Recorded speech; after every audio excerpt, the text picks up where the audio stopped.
尾田居然亲口承认了黄猿的内鬼身份，这你妈真是惊到我了！赤犬一觉醒来天都塌了，没想到海迷们玩了10年的梗成为了预言，这下子黄猿真变成了路飞的亲二舅了。昨天海贼王官方发布了单行本110卷的 SBS， 有粉丝问了尾田弹头岛是谁给路飞送食物的问题，就是这个镜头。当时海内外各大论坛议论还挺大的，这次尾田没有打太极，而是半开玩笑的给出了答案，是当时在他身边的弗兰奇和山治吗？还是战桃丸和黄猿呢？无论是谁，似乎都没有暴露身份。不过这个动作是以光速完成的哟，连肉眼都看不到。可是光速哦，光速。尾田说的已经够明显了，就差把答案写在海迷的脸上。多次提到光速，那毫无疑问说的就是黄猿。他全程都在演戏，从登岛开始就在演给土星萨塔和我们看。要不是尾田公布了他的内鬼身份，我们都快接受黄猿不是卧底了。真不愧是演员，这么一来，弹头岛上不合理的一些情节也突然变得合理起来了。就比如黄猿率先起身，却没有直接对倒在地上的路飞进行补刀。这次的任务对于黄猿来说本身就太难了，身后背负的是正义2字，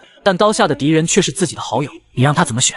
所以黄猿一开始就打算把任务做失败。他杀了贝加庞克是真的，痛哭流涕也是真的，但并没有背叛心中和身后的正义，他依旧是个合格的海军。但黄猿对路飞放水也是真的，给他送食物回血就是为了让他打败自己，一来有了无法继续作战的理由，土星不会察觉到有什么问题；二来路飞也有更多的可能性带着波妮和大雄逃走。而黄猿这么做自然也是有私心，是出于对朋友的个人感情。他确实是一位模棱两可的海军大将，如果有的选，或许黄猿当初会跟着龙一起离开吧。博加特是真没骗我们，他的实力和战绩确实都是传奇级别。最新一期漫画里4大势力齐聚神之谷，在这片土地打响了新世界有史以来最激烈的一场战争。海军这边的主要阵容除了卡普以外，还有他的副官博加特。看样子2个人真的是很早以前就认识了。有意思的是，博加特的长相和年龄十分不符。这个时期的博加特如果是20岁，那么他现在至少也有58岁了。谁能看出来这是一位年过半百的老头？不过这并不是重点。这次尾田把博加特安排在这场诸神之战，那么也就意味着博加特肯定不是一些海迷口中的边缘角色，并且剑术方面的造诣一定非常强，至少证明了他之前经常摆出装逼的姿势是有资格的。想想看，38年前这场战争参与进来的强者，有哪一个不是在新世界叫得上名字的大佬？这可是高端局，如果实力不够强，那么早就在这场大战中死掉了。况且海军这边被元帅空派去保护天龙人的高手只有卡普和博加特2个人，在人数不占优势的情况下，既要对付洛克斯海贼团，还要提防罗杰一伙人，卡普一个人肯定应付不过来。所以副官博加特如果是个弱鸡，或是和中将一个级别的话，那他根本无法做卡普的后盾。博加特当时的战力或许比不上罗杰和洛克斯这些怪物，但绝对是有能力牵制住雷利和金狮子这种级别的强者。估计他在神之谷的对手可能就是这2人，剑客对决剑客。所以博加特现在的定位应该就是王父级别，比皇父要强一些，实力接近于4皇和大将，绝对属于传奇强者，这一点毫无争议。至于他在蜂巢岛为什么从头到尾都没有出手，甚至在卡普生命垂危的情况下也没拔剑，我想只有一种可能，就是尾田不让。以博加特的实力当时出手的话，蜂巢岛的黑胡子团肯定瞒不住他。但是海贼王的战力永远是为了剧情服务，所以卡普注定是要留在蜂巢岛的。镜和奎因在联手的情况下，为什么还会被绿牛吊打？皇父和大将之间的差距真有这么大吗？绿牛这次登场算是直接把逼格拉满了，但这场战斗从一开始就并不公平。绿牛纯属是个捡漏王，虽然2位皇父2打1，可他们此前受的伤并没有完全恢复。说白了，他俩这时的状态就是个真打级别。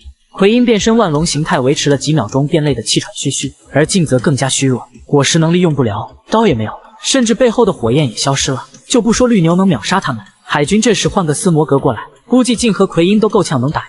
如果绿牛对付的是满状态无伤的镜和奎因，那打的绝对不会像现在这么轻松，至少不存在秒杀这种情况。镜最棘手的能力就是火焰的防御力，短时间内绿牛是拿不下他的。如果大意的情况下，还可能会被镜和奎因打伤，但最后的结果都会是一样的，2位皇父还是会败给他。大将和4皇本就属于同级别强者，况且绿牛是海军世界征兵录取的，所以实力方面毋庸置疑，绝对不弱于其他2位大将，唯独就是怂了点。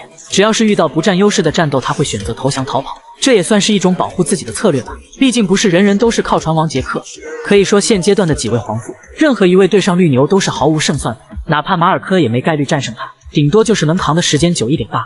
总而言之，还是绿牛太强了，再加上2位皇父伤势未痊愈，才有了我们看到的结果。路飞未来还会觉醒6档或者倒档吗？5档开启是不是意味着路飞的能力达到了顶点？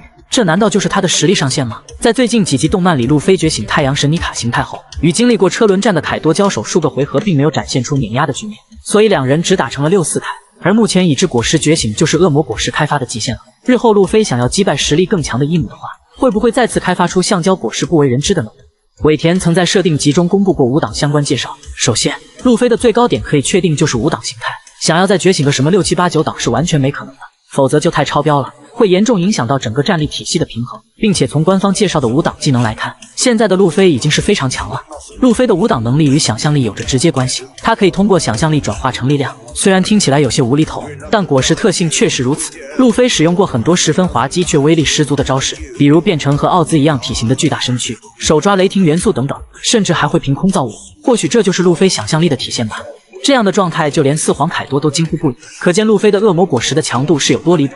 只要5档路飞愿意，那么就可以随时改变身体结构。从某种角度来说，5档的确符合妮卡自由特性，而这颗果实作为动物系幻兽种也是存在一定缺点的。虽然官方没有说明缺点究竟是什么，但我们从前2集路飞的表现能看出来，他在解除5档状态后，便以肉眼可见的速度衰老，看起来像体力枯竭，但更像是消耗寿命的一种表现。总之可以肯定路飞的5档是有着某些不可避免的缺陷，只要不总开启这个形态，就不会对身体造成太严重的损伤。我猜测未来或许有个什么倒档，比如路飞的意识与妮卡结合，然后弥补了解除觉醒后带来的副作用。兄弟们，尾田没骗我们，红发是真打不过鹰眼。在鹰眼最初登场的时候，他的实力定位就已经被尾田早早安排好了。鹰眼只会强于四皇，不会弱于这个段位。每次有大场面的镜头，必有鹰眼的身影，并且只要他一出手，就能够吸引在场所有人的目光。如果实力没有达到某种天花板境界，谁会在意你动不动手？更牛逼的一点是，鹰眼以前被称作海军猎人，顾名思义，就是追着海军杀的海贼。这个称号可是极够嚣张的，所以永远不要低估鹰眼的实力。在近几期的漫画里，开会王波兰纽介绍鹰眼时说道，他既是元王下骑五海，同时还拥有胜过四皇红发的天技。很明显，尾田世界海军之口正是交代了鹰眼强于红发的事实。或许有海迷觉得鹰眼只是剑术方面略胜一筹罢了，红发还有霸气呢，霸王色一定比鹰眼厉害。首先，红发在剧场版对战歌之魔王和海军大将的时候，展示过几次自己的招式，能确定他的主要攻击方式就是霸气和剑术，没有杂七杂八的拳脚功夫，那么也就可以明确把红发归类为大剑豪了。而他的霸气的确称得上是现阶段的最强，就连海军中将都撑不住他的霸王色，大将也会直冒冷汗。但是对于剑豪来说，霸气只是剑技的辅助力量。索隆和基的那场战斗就已经交代得很清楚了，他用缠绕着霸气的研磨打出了更高的伤害和输出，所以剑技也是包含了霸气，不能强行分开去比较。红发和鹰眼切磋了那么多次，既然是要分出胜负，彼此肯定是抱着认真的态度，怎么可能不用上霸气？对于强者来说，全力以赴就是对对手最大的尊重。况且鹰眼的霸气也不逊色红发，他有着当今世界最强黑刀，还是无双大快刀练成的，世上仅此一把。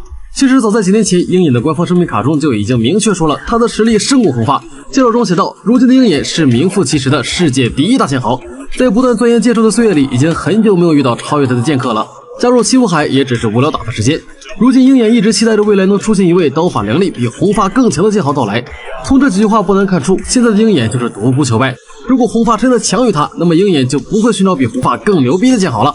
或许在红发没断臂之前，两人的剑术是势均力敌，一直未能分出胜负。但红发是个左撇子，吃饭、扶帽子都是用的左手，而他失去的那条手臂恰巧是左手。那么红发的实力一定大不如前。习惯用左手持剑的人，用右手战斗的情况下，怎么可能发挥出同样的力量？所以鹰眼比现在的红发强也是理所当然的。吴老星到底是什么实力？他们各自的能力又都是什么？今天我们就根据漫画中所透露的细节，大胆猜测一下这5位老者各自的能力。首先，吴老星肯定是有一定实力的，毕竟海贼王的世界弱肉强食，武力至上。同时，他们5位又站在金字塔的顶端，如果没2下子真本事，只凭智慧是不可能稳居在那个位置。我想实力方面至少不会弱于海军大将和四皇。